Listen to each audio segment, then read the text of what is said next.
A warm good evening to all. Many thanks for waiting it out, as Dr. Jyoti Ranjan said. And the topic of I'll be brief, but I hope I'll also touch on the important points. The topic of my talk today is alternate accounts of perception suggest variant scopes of what we can perceive. Kumārila, Vasubandhu, and Dharmakīrti on accounts of visual and auditory perception. So, the very question of why are there alternate accounts of perception comes about because there are two problems that have been pointed out with regard to how we perceive what we perceive, namely the process of perception as such. And the two problems are: if it is proposed that the eye and the ear perceive objects by contacting them, then how can the eyes and the ears possibly perceive their objects at all? For two problems arise. The first problem is, how can one perceive the wafting smell of a garden rose or even the sound of thunder, where the garden rose and thunder are objects at a distance, right? So first is the problem from distance, and second, let us now bring our attention to the magnitude of the objects of the eye and that of the ear. The objects are small or large in magnitude. Also correspondingly, let us bring our attention to the magnitude of the sense organs of the eye and the ear. Let us now compare the magnitude of the sense organ of the eye and ear with that of its respective object. It may be noted that in some cases, the objects of the eye and the ear are larger in magnitude than the magnitude of the sense organs themselves. Just like the eyes perceive a mountain, the ear hears the sound of thundering clouds, where the magnitude of the objects is greater than that of the physiological seat of the organ perceiving it. So, for example, the iris of the eye and the lining of the ear vis-a-vis the large objects of the eye and the ear, such as a mountain or the cloud emanating thunder. If it is maintained that perception results from the connection or contact between sense faculties and objects, the Buddhists argue that owing to discrepancy in magnitude of the physiological seat of the sense organ of vision and audition and the magnitude of the objects, the sense organ of the eye and ear cannot establish the connection with sense faculty to perceive their respective objects. This is the second problem forwarded by the Buddhists, not originally forwarded by the Buddhists, but reiterated by the Buddhist Dinaga in the Praman Samuccaya, to deny the possibility that connection between sense faculty and object yields perception. So these two problems against the proposal that the process of perception plays out by the senses contacting or coming in connection with the objects, right? Now, in response to these two problems, the two problems reiterated by the Buddhist, there are two answers to the problems. One answer where, both the answers attempt to bypass the problem, to, not have the problem applied to them, to bypass the problem. And the two traditions, the Buddhists and Kumārila that I'm considering here, do this in their own ways. So I'll first consider the first solution of the Buddhists, right? How do the Buddhists bypass the two problems, namely the problem of magnitude and the problem of objects at a distance? The Buddhists narrate, so to explain visual and auditory perception in terms of the eye and the ear coming in contact or even in connection with colors, shapes and sounds is to obstruct our aim of explaining them in the first place. For the eye cannot see the eyelash that has gone into the eye. The Buddhists steer clear of the problems that result from this proposal by offering that the eye and the ear directly acquaint their objects. And as Professor Madhumita also had quoted from the Abhidharma Samuccaya, if I recollect, Sakshat Pratitihi is the quote unquote from even Dharmakīrti, Raman Vartik. Direct acquaintance. The eye directly acquaints the mountain at a distance. The ear directly acquaints the thunder emanating from the clouds much at a distance, at a much greater distance. So, now, why I have put this painting in this place is because of the following slide. Just before we begin to understand how is it that the Buddhists narrate their process of perception. What is the Buddhist answer? Meaning to say, Dharmakīrti and Vasubandhu's answer in response to the problem how we perceive what we perceive. Let us first understand that, let's take one example of a certain girl named Anna who is lying beside a stream, okay, who's lying in a field, let's say, and with trees around her, and sort of like birds zipping past her in the sky. And she's also able to hear, let's say there's a stream nearby, she's also able to hear the gurgling sound waters, the rush of the waters of the stream. So with regard to how does perception play out in the account of the Buddhist, my answer as I've articulated it is that Anna does and does not perceive. If you see the second point, it may be remarked, Anna does and does not perceive objects as we understand them to be. In other words, Anna does and does not perceive as we understand perception to be. Okay, so one by one I'll give my arguments for how Anna does not perceive as we understand perception to be, and thereby the other position. So keeping the example in mind, this example namely. Okay, so when we make sense of the Buddhist account of perception, and why do I do this? It's because of this. When we make sense of the Buddhist account of perception as approached from a common sense understanding of the term perception by taking this example. So I'm trying to, largely the attack is, as we've all been hearing from the morning, right? That it is nirvikalpaka, non-qualificative, non-predicative, immaculate perception that is only perception for the Buddhists, right? Now for some people who've heard this for the first time, it may just seem to be counterintuitive, right? Because as Professor Chakrabarty also pointed out in his talk, that perception is only perception as long as it serves an action. And Professor Chattopadhyay also defended how come non-qualificative perception also serves purposeful action, right? So my attempt to do this methodologically, which is Anna does not perceive as we understand perception to be, and arguments in favor of Anna does perceive as we understand perception to be. Why I'm doing this? Because I want to make an account, I want to make a case for understanding the Buddhist narrative of perception as not being counterintuitive, right? So it may be remarked, Anna does and does not perceive objects as we understand them to be. She does not perceive objects as we understand them to be, as she sees a patchwork of white and black of a certain shape zip past her at a distance and hears a gurgling coarse sound coming from a distant source, and the fragrance of magnolias not identifies as the fragrance of magnolias as such, right? Because it's non-qualificative, it's non-predicative. These are raw sensations, a legit variety of perception, or rather the only variety of perception as the Buddhists would have it. The patchwork of white and black of a certain shape is perceived as an albatross zipping past from one tree to another, and the gurgling coarse sound is perceived as the sound emanating from rushing waters, where when the mental operations of conceptualizations conjoins the raw perception with name and form and memory superimposed in quote unquote, because as Professor Chattopadhyay also pointed out, falsely superimposed, right? Just as Ganeri iterates the widely understood worldview of the Buddhists, I quote, perception of objects is itself a rational activity. One does not, properly speaking, perceive objects at all, but only patterns of color, sound, touch, smell, and taste. From their sequence in time and arrangement in space, one infers the presence of an object of one kind or another. Right? As Professor Chakrabarty also pointed out in the morning, that qualificative perception is almost a kind of reasoning, right? And thereby inferential.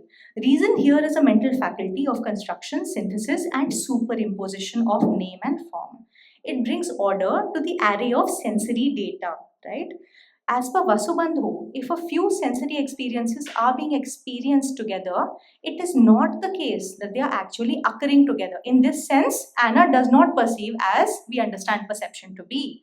rather are being experienced sequentially, just in quick succession, which gives us the false idea of simultaneity of perceptions.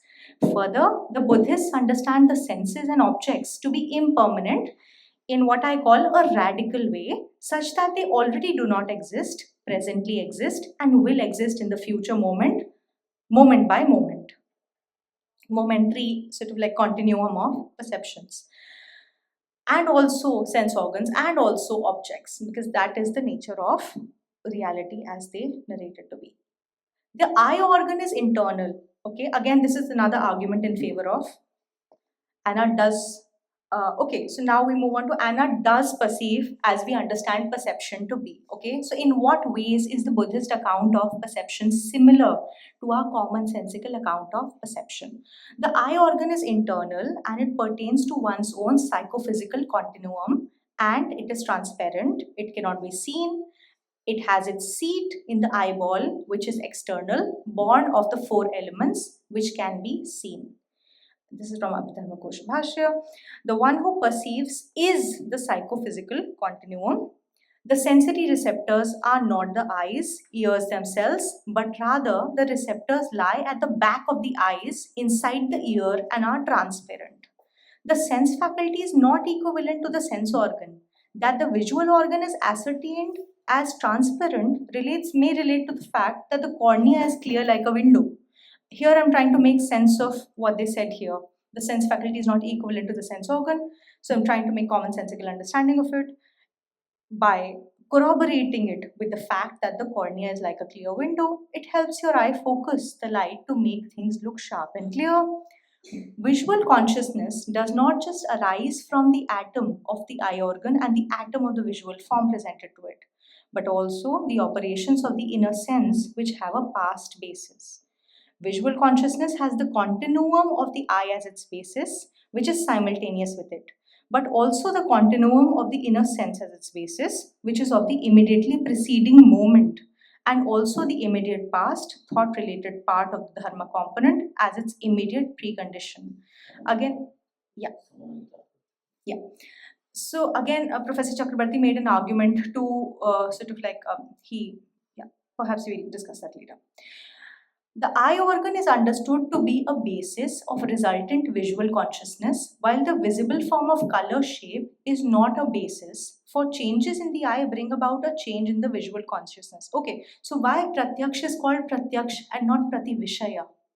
This may be understood as corresponding to the functionality of the cornea, which helps your eye focus the light to make things look sharp and clear, and the functionality of the iris. It controls how wide the pupil is, how much light can pass into your eye. In bright light, iris is narrow, reducing the amount of light that enters the eye. In dim, it widens. All this happens automatically. Here, again, I'm trying to make sense of why Pratyakṣa and not Prativishaya. Behind the iris is the lens of the eye. Another argument, it helps focus the light coming into your eyes so that you can see things clearly. The lens flattens so you can see things that are far away, and bends so you can see things up close. Deformations in either of these adversely affect the resultant visual consciousness. It is by virtue of a change in the eye that their cognitions change, because there is conformity in terms of what is favorable or injurious, sharp or dim. The change of those cognitions is not by virtue of a change in the forms, in the visible forms, and so on. Okay, so Pratyakṣa, because the visual component corroborates to it. Okay, so here is an image for you to imagine, since we are discussing how is it that we perceive what we perceive by two divergent accounts, right? So the eyes of this child in blue looking at the tree, the eyes of, which is, in other words, in the Buddhist terms, the eyes of the child in blue directly acquainting the tree, Sakshat Patitihi, as Dharmakīrti puts it. Now let's understand, the middle part of the presentation, let's understand how is it that we perceive what we perceive. Precisely how do the eyes directly acquaint visible form? Let's do this by tracing the sequence of visual perception. Okay, the sequence of how visual perception unfolds. In time. Owing to the dissimilar magnitude and the necessity of objects to be at a distance, it's hard to imagine that the eye and ear come in connection with the albatross and the stream when perceiving them. Rather, the possibility of the eye directly acquainting the albatross and the ear directly acquainting the sound of the stream seems like a plausibility or likelihood. It remains to be asked, how, does this actually happen? Okay. The Buddhist understanding goes a step further and says that the visual sense strikes the object when there is a desire to see it. All these I have taken up from, this is from the Arthasalini. The eye's main job is to detect patterns of light. Then they work with your brain to turn those patterns into images, right? Merely a sense stimulus and a sense receptor does not give rise to sense perception. Further, does not do so immediately. A fraction of a second later than the acquaintance of the stimulus and the receptor, the nerve impulse makes contact with the primary receptive area. It gives rise to sensation. Here I've supplied some words from common sense scientific understanding to make fuller sense of what I've gathered from my Buddhist sources of Buddhaghosha, Vasubandhu, mainly. This contact, this is very important because earlier, you may ask the question that since we are annihilating contact in the process of perception on the face of it, right? Because we are saying that the eye directly acquaints the mountain and the ear directly acquaints the thunder. So you may ask, from where is the contact of phassa, which in Sanskrit translates to sparsha? Contact is coming into the picture, right? So as I said, we're looking at visual perception sequentially here, right? So a fraction of a second later than the sense stimulus the sense stimulus directly acquainting the sense receptor, right? The nerve impulse makes contact with the primary receptive area in the brain. It gives rise to sensation, right? This sensation as such is what I called in the example as perceiving a patchwork of black and white in perceiving the albatross, right? This contact is phassa. This sensation, as it were, the raw material of experience, as it is the crude awareness of sound, right? Because the crude awareness is the first awareness and the legit perception according to the Buddhists. Buzzing, whirring, clicking, or the crude awareness of light, flashes, sparks. Just like how Anna perceives objects initially explained by the Buddhists in the presentation. Following this, each primary receptive area passes on the nerve impulse to its parasensory area in the brain, which receives nerve impulses from many association areas in the brain as well. This results in perception in full, as I call it, laymanly. Crude visual sensation of flashing lights and a patchwork of colors becomes the sight of an albatross, and the crude auditory sensation of roaring, gurgling stream becomes the sound of the stream. In the parasensory areas of the brain, information received from the association areas is superimposed on visual or auditory sensation to yield perception as we know it, right? As the Buddhists reported to be. So this broadly I have traced, work still needs to be done, but this broadly I have traced as the sequential report of perception as Buddhaghosha and Vasubandhu would have it. Now I move on to my other proponent in the title, which is Kumārila. And I take just one explanation from Kumārila of how perception comes to be. How do we perceive what we perceive, right? So here Kumārila sort of appeals to intertextuality and sources the concept of vritti from the Sankhya notion, right? From the Sankhya notion, the vritti concept is sourced to safeguard his theory of the senses coming in connection, the eye coming in connection with the mountain at a distance, right? So, because he has to safeguard himself from the two problems. How does the eye come in connection with the mountain at a distance, right? And how does the eye faculty which resides in the small, like this much eyeball, come in connection with the large mountain at a distance? So magnitude and distance. Again, so to safeguard his, he still maintains in the Shloka Artika that the eye comes in connection, and so do the all five the sense organs. I'm just taking the case of the eye here. The eye comes in connection with the object at a distance, right? He is still maintaining it. And to explain Samprayoga connection further, in other words, he sources the concept of vritti, right? So, like as I would tell you, we can imagine here. Yeah, this would help. Okay, so let's say the child in blue looking at the tree above. Okay, so Kumārila would say something like, the visual faculty, which is not the same as the sense organ of the eye, leaps out of its seat, adhishthana, of the pupil iris, and comes in connection with the object at a relatively safe distance, because greater distance really can't be seen. Comes in connection, grasps, takes the form of, let's say, the branch being seen here, the middle, at the middle of the tree, the branch being seen by the child in blue. Okay, takes the form of the branch and comes back to yield resultant perception. Right? So I repeat. Yeah. So I repeat. One way of explaining how is it possible, given the problems of magnitude and given the problems of distance, how is it possible at all to still maintain a connection thesis, right? So the eye faculty, which is not the same as the eye organ, we have already established it, right? So the eye faculty leaps out, goes out of the adhisthana, the sense organ of the eyeball, to come in connection with the branch of the tree and to grasp it. And how do I explain it? To defend it in a non-counterintuitive manner, I explain it with the example of, let's say, even in modern scientific terms, we know it by our, class 10th grade science textbooks, that we get to form a picture of whatever we see, at some point in the brain, right?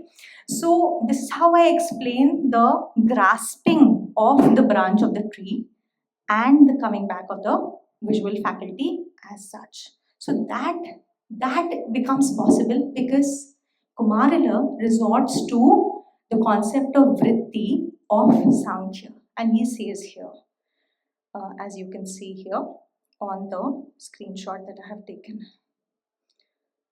All right. Yeah, and similarly is for the auditory faculty, which I will skip here for time's sake. Yeah, so that's about it from my side. Thank you so much for your patient listening.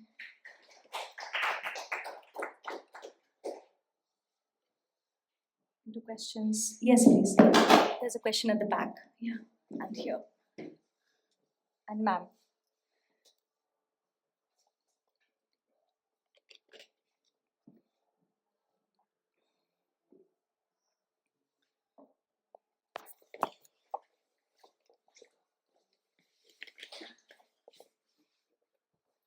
Sarvebhyo Namaha. My query is open to all the distinct speakers here. For example, we were learning about the perception, and we know about the other pramanas as well, and we say that certain events, some actions, and certain kinds of knowledge is present, and we are perceiving it with the tools which are known as the pramanas, right? And apart from the Brahmana concept, or the concept of Brahman, and the Shunyatavad in the Buddhist philosophy, there can be certain events or examples where all the pramanas can fail and prior knowledge is required. For example, if there are two persons talking about something, and one is coming late and the other one is saying, "Arey, aap bahut jaldi aaye hain," and the perception from the sensory organ without the prior knowledge of this Vyanjana and Lakshana, you will be taking it as okay, so the person is coming earlier. So is there something in our ancient Indian philosophies where the pramanas are not fully complete, and there can be some examples or some events where certain other kind of tools are required for those means of knowledge? Can you elaborate about this? I see. So, would you like to illustrate with an example your question, please? Uh, She did, yeah, Lakshana and Vyanjana. Yes. So your precise question is that, how I understand it, are there such cases where the pramanas which we have that we study about in classical Indian systems fail or fall short, right? Yes, ma'am. And something besides pramana. But like in your example also that you mentioned, that we have to resort to lakshana and vyanjana in the case that, oh, you've come so early, like a student walks into the class and the teacher waits and says, oh, you've come in so early, I have 10 minutes into the class, right? So there also, don't you think that lakshana and vyanjana are a part of verbal testimony that are being employed by the listener of, oh, you've come so late, to understand the question? What do you think? Ma'am, I was thinking that this verbal testimony, what we perceive, what I perceive personally, is something which is told to us by our elders, and which is which can be history as well. That okay, something happened, and if my grandfather has told me, and there can be value systems as well, which we get from the verbal testimonies. We follow the same. But yes, ma'am. I would just like to say that if you are, your question has the orientation of taking pramanas in classical Indian philosophy as a whole, right? Yes, ma'am. So your conception and understanding of each pramana also, don't you think, should also encompass a large testimony as defined as what is being heard from elders? Why don't you take a larger holistic understanding of verbal testimony here also, since your question also has the orientation of a holistic understanding of the pramanas in all the systems? So, So ma'am, my answer to the question, like you said, right, that lakshana and vyanjana are being resorted to in your example, right? So I would say that lakshana and vyanjana are also a part of verbal testimony, right? You're appealing to your sense of verbal testimony in order to make sense of the statement being made, right? If you Yes. have some other examples, we can discuss those as Ma'am, well. my query is it so that everything falls under the ambit of all the 5-6 pramanas, and there cannot be any situations apart from these for pursuing any knowledge? At least in the example that you gave, it is proved from there, with evidence that whatever. He is asking the question. I may be wrong, Right. but I think that why we are giving much emphasis on this perception aspect of IKS, that is knowledge, in general, in Indian tradition. The same problems can be found in the case of other types of knowledge. She has given as example the verbal cognition, shabdogyan, and in that case, when we speak, make a distinction between lakshana and vyanjana. That is also different from what we understand or ordinarily understand. So I think her question is, why is it not necessary to bring such elaborate discussions on other types of pramana? Am I right? I think so. But I think that on behalf of Nivedita, I just want to say that if this is your question, so the perception is, since perception is considered to be one type of pramana in Indian philosophical systems, therefore the organizers have started with this perception, and perception is commonly accepted by all as the source of the correct knowledge. Also, pratyakṣa purvakatva. Yes, that is. Purvakatva. And it is the primary source, that is, on perception is dependent the all other sources of knowledge. That is unless yogya, which is a sensory perception.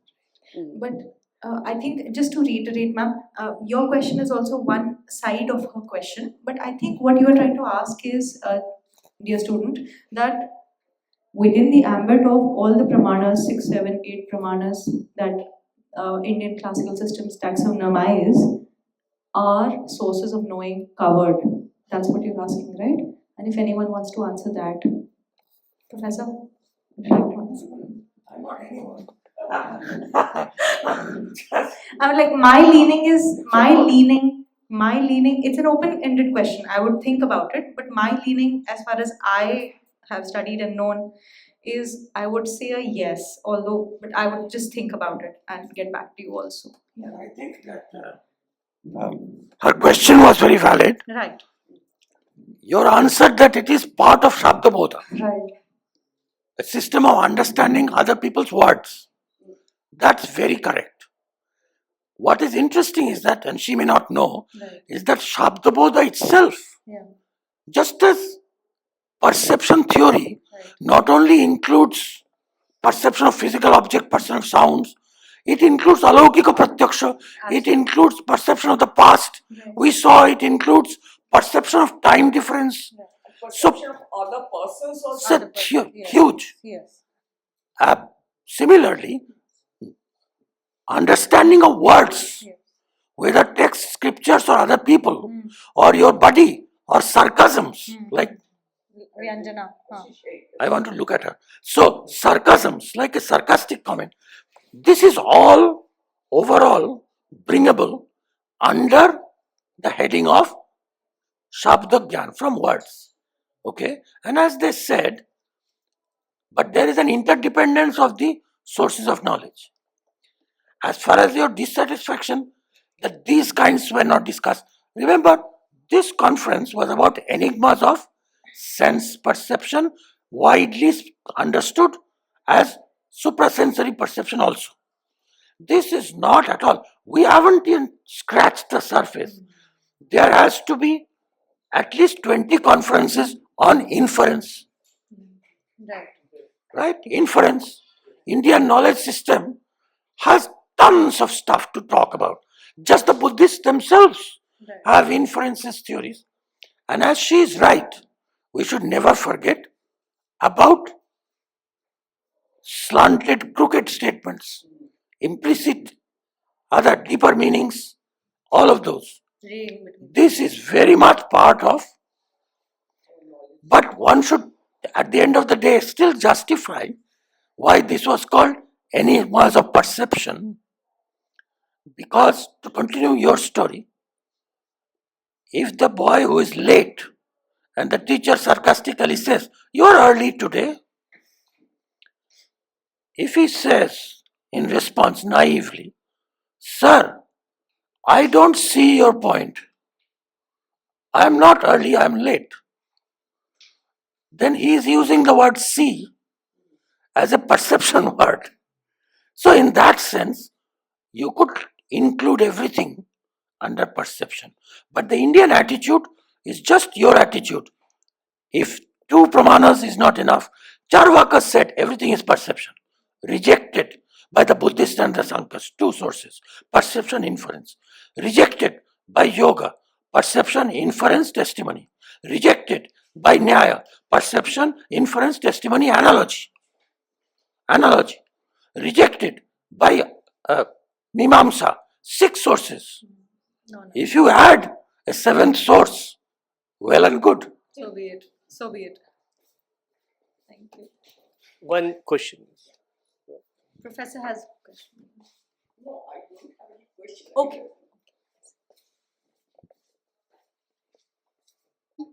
My question is related to what you explained. Our eyes go out to like that concept. Right. What I want to ask is there are instances when we are seeing something but we are not perceiving it. We are seeing but not seeing. Our Absolutely. mind is somewhere Absolutely. else. So in those, how would you define it? Is there something which sends the eye and there are instances when it does not also? There's one more question ki, is it how do we conceptualize this? Because there's this thought faculty where we think about something very distant and like there are so many thoughts, so we cannot conceptualize that as my thought went to that place and then now it's going to another place and that is happening.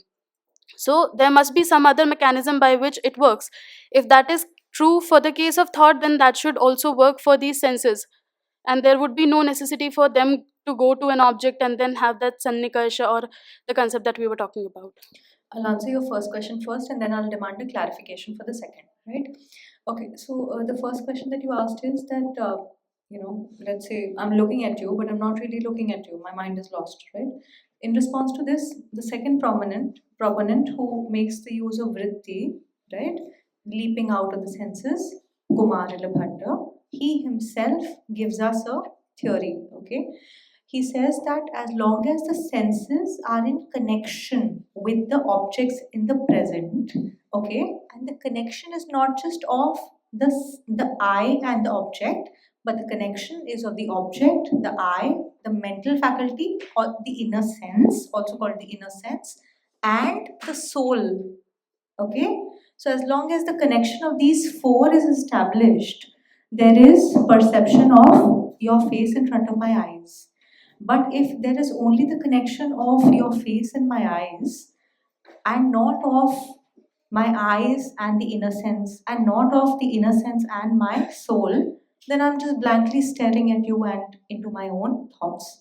Of the second question, where you said, I think your second question is delving into the domain of something known as mental perception or perception of the mind only. Okay, mind, of course, is used right in all five types of perception, all five types of sensory perception.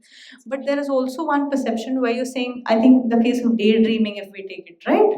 Where a mind goes from one object to the other. Can you reiterate your second question? Or am I getting you right? Is your Not second question in the domain of mental perception only? it can be because it was related to thoughts, but it is more than daydreaming. Just when we are thinking about anything in general, Right. maybe it can be conscious and subconscious, Right. though it happens all the time. What's your question, please? My That's the question domain. was- Yeah. My question was, how does this function? Because this is also a faculty not related to senses, but we are able to think without a thought or thought faculty needing to go to a specific place and have that sannikasha and then think. So How basically she is asking how the vritti how? part is functioning. Right. Capturing the image and coming back. Right. King of the Indriyas. Of the indriyas and not of the, yeah, that's what I was about to come to. Yeah. So Professor answered it for me. But perhaps she means Mana, manas. manas indriya. Yeah, that's what I said. Of the domain of mental perception. But then vritti answer will not. She didn't ask about mental perception. She asked about thought or consciousness. Consciousness doesn't travel. Consciousness is everywhere. And this sort of question, I think the Buddhists will not answer. Because for them, especially with regard to Dharmakīrti and Enigma school, they did not bring in the question of contact. Absolutely. Absolutely. So what Her- you say, her question that, is- that can be found in the earlier theory, Right. earlier Buddhists. Right. Yeah. Asanga. That is of the Hinojana tradition, Sarvastivadi tradition. Coming from something. No, I am speaking from From the perspective Buddhist. of, Buddhist. So from that perspective, this question will not arise. Absolutely. Because for Enigma and others, this sort of determinate perception is not a perception at all. I just recommend, absolutely, ma'am. But I think she's more asking the question in terms of vritti, So that will go to the Kumārila side. and not In that regard, I would just recommend you to read one chapter from Professor's book, Subject, Object, and Other Subjects. Inner Sense. There's a chapter, Inner Sense, if you could refer to it. In defense of an innocent. In defense of an inner sense. Okay, and just as a synoptic thing, I would like to tell you, dear student, that the vritti option, the vritti explanation of how does the sense come in connection with the object may be delimited, may be understood to be delimited to the 5 sensory faculties. And for the mind, there would be another explanation altogether. That's yet to be explored by me, but I'm sure you will find your answer in that chapter. All right. Thank Thank you so much. You can also look at the concept of mind by Gilbert Ryle, please. The concept of mind by Gilbert Ryle. Yeah. Thank you. Okay, that's So it. there's another question. Okay, last question. Yeah. Thank you. My question was closely related to this, but in a different way. So you said you feel something from your side we could just precisely how do I directly explain the And then there is this thing of desire to see. So Right. we didn't see the gorilla because we didn't have the desire to see the gorilla. So there is a desire that's before perception. So is that something that is tied to? Is there some comments Volition, on? yeah, volition as they would call Is there a it. will to? So is that included in the idea of perception at all? Is it tied to the idea of perception at all? Absolutely, yeah, very pertinent question. Thank you so much for it. I'm yet to, for textually answering the question, I'm yet to research on it. That is an aside that I had kept for myself as well. But volition before perception for seeing or hearing or sensorily perceiving any object as such. Volition, the existence and the need, the sufficient condition of volition, will, desire, That seems to be the first step ichha towards. before perception. I leave the question open to the audience, the scholastic audience here. Mike, please. Just a small thing about desire. There's huge literature, and I'm sure the ITS people will get on to it. Buddhists have discussed this the most, the role of vasanas, and desires come from habits.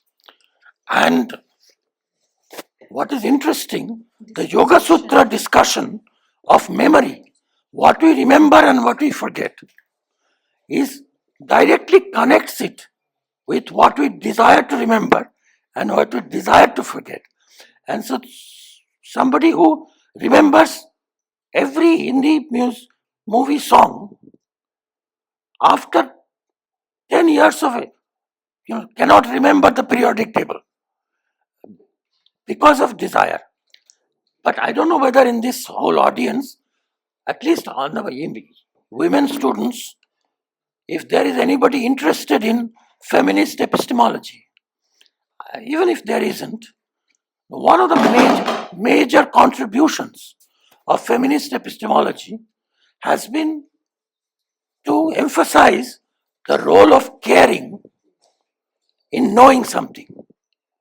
Now, when you take care of a patient or somebody sick, okay, I'm mentioning this because this has something to do with the Sanskrit language. In every Indian vernacular, which is derived from Sanskrit, there is a word for nursing and taking care of a mariz, of a sick patient. Are you talking about Bri? No. A common word, shushrusha. You know what that means in Sanskrit? Desire to hear. So to care for somebody is to always want to hear how is she feeling, what is her symptom. And a bad nurse does all her duties, but if you tell her, today I'm feeling bad, she will go away. She doesn't care because she doesn't have shushrusha.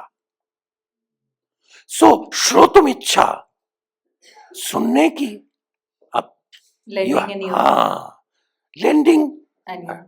Lending is a bad English word. Okay. It's good for capitalist economy because then you are expecting an interest out of it.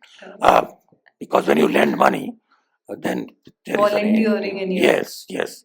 I hope you don't care for people hoping that you'll get something out of it. But so shrusha is a very nice desire word. Similarly, didriksha, to see, right? When a friend comes, the mother who hasn't seen a child who is gone to hostel for 6 months, when she comes, she notices every six and every crack in the skin. Why? Because she has didriksha. Okay. No, this is san pratyaya. San pratyaya. Didriksha, all of them. Didriksha. And what is interesting, that gives you details of visual perception and of knowledge. And that's why a caring physician is one who has shushrusha. And just to my last comment, please. So as you said, right, well noted, when there is a desire to see it, right? I'll just give you the textual reference for it. This I have picked from the Salini of Buddha Kosha. You may refer to it if you like. Professor, I wonder whether desire here would have any correlations with dispositions. Could be, but that's a technical. Right. Okay. Thank you so much. Thank you.